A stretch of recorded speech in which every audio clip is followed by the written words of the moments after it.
नहमदु व नसल्ली अला रसूलिहिल करीम अम्मा बाद फ़अऊज़ु बिल्लाहि मिनश शैतानिर रजीम बिस्मिल्लाहिर रहमानिर रहीम वमा यंतिक़ु अनिल हवा इन हुवा इल्ला वह्युन यूहा सदक़ल्लाहुल अलियुल अज़ीम व क़ाला नबी सल्लल्लाहु अलैहि वसल्लम अद्दीनुन नसीहा क़ुलना लिमन क़ाला लिल्लाहि व लिकिताबिहि व लिरसूलिहि व लिअइम्मतिल मुस्लिमीन व आम्मतिहिम औ कमा क़ाल अलैहिस्सलातु वस्सलाम। मुअज़्ज़ज़ सामीन किराम, अस्सलामु अलैकुम व रहमतुल्लाहि व बरकातुहू। हम मुसलसल दर्स हदीस के एपिसोड में चल रहे हैं। आज दूसरी हदीस की दूसरी कड़ी में हम बात करेंगे। हमने एक हदीस पढ़ी थी, इससे पहले रसूलुल्लाह सल्लल्लाहु अलैहि वसल्लम ने इरशाद फरमाया कि दीन नसीहत और खैरखाही का नाम है। जब रसूलुल्लाह सल्लल्लाहु अलैहि वसल्लम से सहाबा ने पूछा कि वो खैरखाही किसके लिए होनी चाहिए, तो आप सल्लल्लाहु अलैहि वसल्लम ने फरमाया अल्लाह के लिए। उसका मफ़हूम हमने गुज़िश्ता एपिसोड में बयान किया है।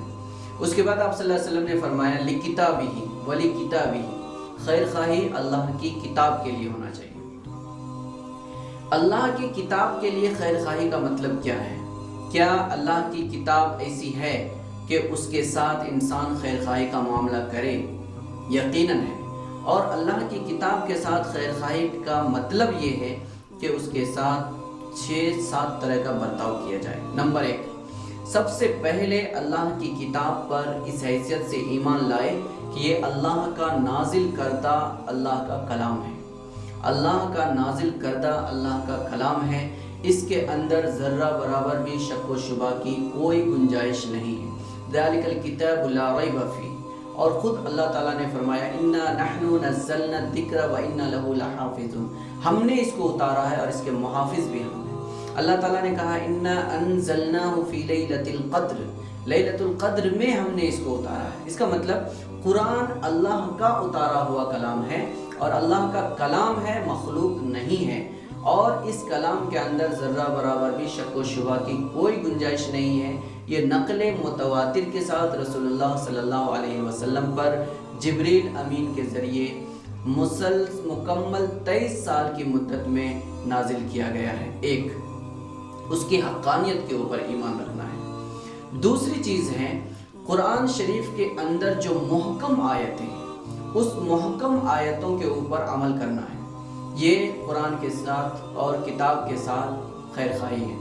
मुहकम क्या है, इसको समझने के लिए हमें ये समझना है कि कुरान शरीफ की आयतों को मजमूई तौर पर 2 तरह से हम तकसीम कर सकते हैं, 2 किस्मों में बांट सकते हैं। एक है मुहकम और एक है मुतशाबिह। मुहकम उन आयतों को कहा जाता है जिसके मफहूम वाज़ेह है, उसके अंदर ज़र्रा बराबर भी झोल नहीं है, शक व शुबा नहीं है, और उसके अंदर ज़्यादा गौर व फिक्र करने की भी ज़रूरत नहीं है। मिसाल के तौर पर या अय्युहल्लज़ीना आमनू कुतिबा अलैकुमुस्सियाम, ए ईमान वालों तुम्हारे ऊपर नमाज फ़र्ज़ की गई है। जिस तरह ए ईमान वालों तुम्हारे ऊपर रोज़े फ़र्ज़ किए गए हैं, इसी तरह जिस तरह कमा कुतिबा अलल्लज़ीना मिन क़ब्लिकुम, जैसे तुम्हारे से पहले लोगों के ऊपर फ़र्ज़ किए गए। इसके अंदर कोई भी झोल नहीं है।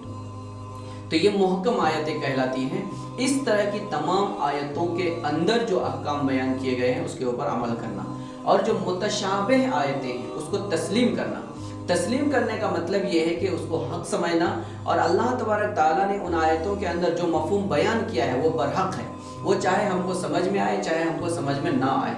वो ना समझ में आने वाली आयतें, दूसरे अल्फाज में मुतशाबिह आयतें, हुरूफ मुक़त्ताअत हैं जैसे अलिफ लाम मीम, इस तरह के जो बहुत सारे मुक़त्ताअत हुरूफ हैं, वो उसका मफ़हूम अल्लाह और अल्लाह के रसूल के अलावा और किसी को मालूम नहीं है, लेकिन उसको बरहक समझना ये हमारे ऊपर फ़र्ज़ है।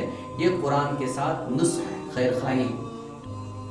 इसी तरीके से कुरान शरीफ के अंदर अल्लाह तबारक ताला के हाथ का तज़किरा किया, यदुल्लाहि फ़ौक़ अयदीहिम, ये अल्लाह तबारक ताला का हाथ उनके ऊपर है। ये हाथ जो अल्लाह ताला के बारे में बयान किया गया, उसकी कैफियत, उसकी शक्ल सूरत कैसी होगी, ये हमको मालूम नहीं है। तो अल्लाह ताला ने जो बयान किया है वो बरहक है, लेकिन उसके अंदर तजसीम का अकीदा हमारा नहीं है, और अल्लाह हम अपनी तरफ से उसका कोई भी मफहूम मुतय्यन नहीं कर सकते हैं। اللہ تعالیٰ نے ہاتھ کہا ہے تو ہم ہاتھ سمجھ رہے ہیں اس کو، یہی ہے متشابہ۔ یہ متشابہ کو برحق سمجھنا ہے اور متشابہ کو تسلیم کرنا ہے، قبول کرنا ہے، یہ قرآن شریف کے ساتھ خیر خواہی ہے۔ دو چیزیں ہو گئی، پہلی چیز اللہ تعالیٰ نے جو کتاب نازل کیا ہے اس کے اللہ کے کلام ہونے پر یقین رکھنا ہے اور شک و شبہ سے بری سمجھنا ہے۔ دوسرا، جو بھی اللہ تبارک تعالیٰ نے آیتیں نازل کی ہیں اس میں سے محکم جو بھی ہیں ان کے اوپر مکمل طور پر عمل کرنا ہے، اور جو متشابہ ہے اس کو تسلیم کرنا ہے۔ تیسری چیز ہے اللہ تبارک تعالیٰ نے جو کتاب نازل کیا ہے اس کو سیکھ کر دوسروں کو بھی سکھانا ہے۔ یہ صرف اللہ تعالیٰ نے ہمارے لیے ہی نہیں بلکہ پوری انسانیت کے لیے اس کو نازل کیا ہے، اس لیے انسانیت تک پہنچانا اور سارے انسان تک اس کے پیغام کو پہنچانا یہ ہماری ذمہ داری ہے۔